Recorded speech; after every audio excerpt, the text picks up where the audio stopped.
Hai semuanya, Assalamualaikum warahmatullahi wabarakatuh. Seperti biasa ya, aku akan bercerita soal hantu Nusantara.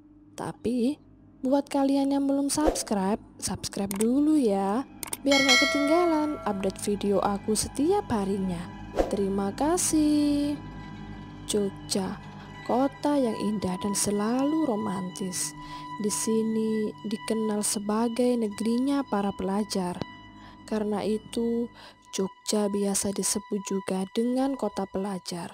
Di kota ini telah menjadi saksi berjuta sarjana yang diwujudkan mimpi-mimpinya. Dan di sini juga, di setiap sudut kota, dari 0 km hingga Jalan Malioboro, telah menjadi kenangan nostalgia tersendiri bagi para pasangan. Namun, di Jogja juga ada cerita mistis yang tak kalah horor loh teman-teman. Di Yogyakarta juga masih ada yang selalu membisikkan tentang suara-suara mistis hantu yang bergentayangan, terutama tentang hantu di atas rel kereta api yang lebih dikenal dengan setan budek. Setan budek, hantu yang akan kuceritakan kali ini cukup terkenal di Yogyakarta. Mulai dari cerita anak kos, bakul kopi, hingga tukang perlintasan kereta api membicarakan hal ini. Cerita ini bermula saat itu hari sudah petang. Sebut saja namanya Ringo. Pulang kuliah malam, ia tak langsung menuju rumah. Ringo mampir ngopi dulu di pinggir jalan yang berada tidak jauh dari stasiun. Tempat ngopi seperti angkringan ini selalu ramai oleh pengunjung. Tempat ngopi ini juga yang selalu memberikan informasi dan juga gosip-gosip seputar Yogyakarta. Ringo merasa terganggu dengan bunyi rel kereta api yang berjarak hanya 10 meter dari angkringan ini. Memang, duduk di kota Jogja malam-malam merupakan hal yang eksotis bagi beberapa kalangan. Seperti Ringo, aku pun seneng banget jalan-jalan malam di Yogyakarta. Oke, lanjut ke cerita. Ada satu pria lain yang juga duduk di angkringan sembari makan gorengan dan minum wedang ronde. Kalau yang punya rumah di daerah sini memangnya bisa tidur, Pak?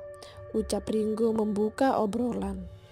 Rasa penasaran ala mahasiswa pun keluar. Yang punya angkringan ini pun menjawab, memang sulit mas, tapi lama-kelamaan dia bisa tidur juga kok, apalagi ada temannya, hehehe.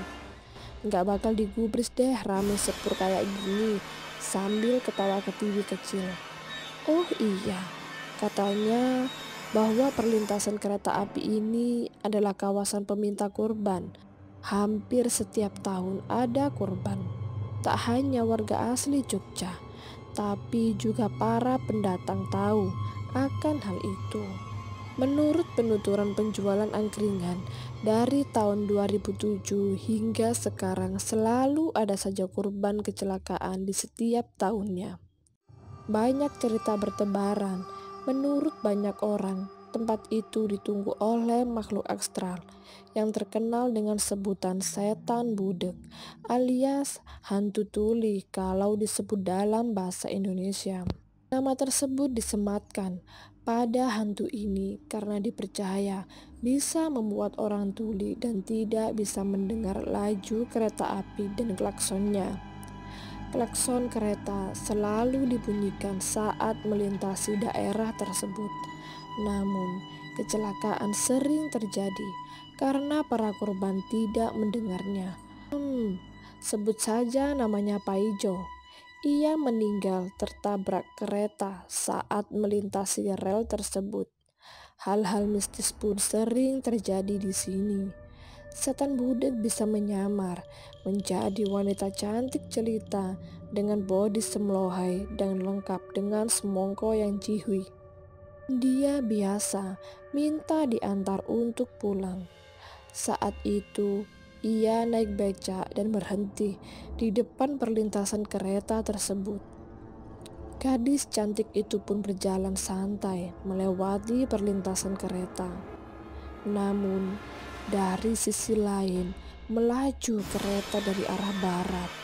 Diklakson keras dan tanpa henti, gadis itu tak mendengar. Akhirnya, tabrakan pun tak terhindarkan. Tukang becak di depan gadis itu sampai berteriak karena melihat di depan kepalanya langsung. Tapi, ada yang aneh dari kejadian itu. Yang aneh, jasad wanita cantik itu tidak ditemukan. Tidak ada jenazah maupun potongan tubuhnya. Padahal teman-teman, kejadiannya pas di depan tukang becak itu. Sejak kejadian itulah sering dikaitkan bahwa wanita cantik yang menumpang becak itu adalah jelmaan hantu alias setan budek. Ada juga cerita dari seorang pedagang sayur keliling. Waktu itu tengah malam, seorang pedagang sayur keliling pulang dari pasar.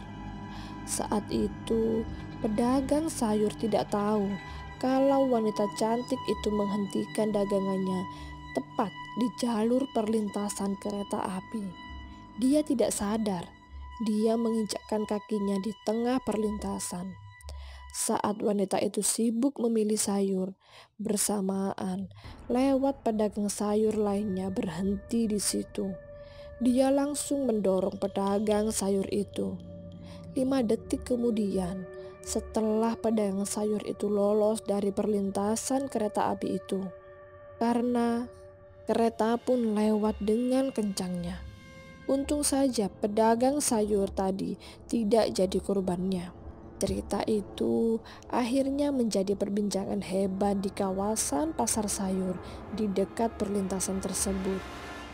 Banyak juga cerita yang menjadi korban hantu setan budek ini.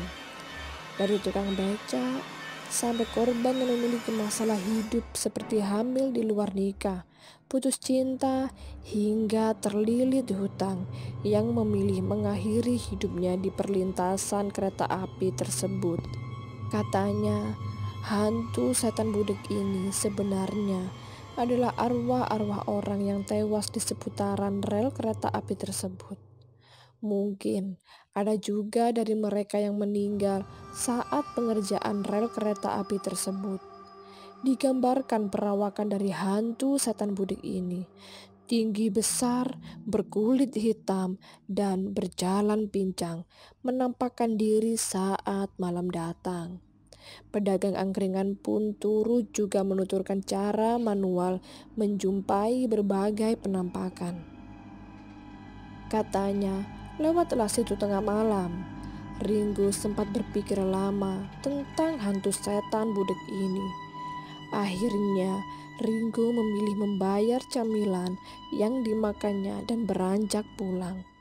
Angin malam terasa dingin dan menjadi lebih dingin setelah Ringo mendengarkan cerita hantu yang penuh misteri dari Pak D penjual angkringan tersebut.